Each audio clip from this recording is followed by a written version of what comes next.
अहम खबर देंगे आपको। तहरीक इंसाफ का सिंध में मुतहरिक होने का फैसला।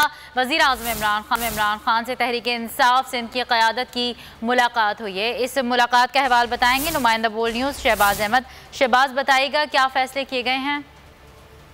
जी देखिए, वज़ीर आज़म इमरान खान से गुज़िश्ता रोज बनी गाला में तहरीक इंसाफ सिंध की आला क़यादत से मुलाकात की है। इस मुलाकात में governor Sindh Imran Ismail, opposition leader Haleem Adil Sheikh मौजूद थे, जबकि तहरीक इंसाफ के सैफुल्लाह नियाज़ी, आमिर कियानी, अली ज़ैदी इस मुलाकात में शरीक थे। चेयरमैन साहब भी मुलाकात में मौजूद थे। मुलाकात में बड़ा फैसला किया गया है कि तहरीक इंसाफ को सिंध में मुतारिफ किया जाएगा और तमाम हम ख्याल जमातें जो हैं उनको इकट्ठा करने का फैसला कर लिया गया है। वज़ीर आज़म इमरान खान ने हिदायत की हलीम आदिल शेख को कि सियासतदान है वो उनसे मुलाकातें करें और हम चार लोगों को तहरीक इंसाफ में उनकी शमूलियत होगी।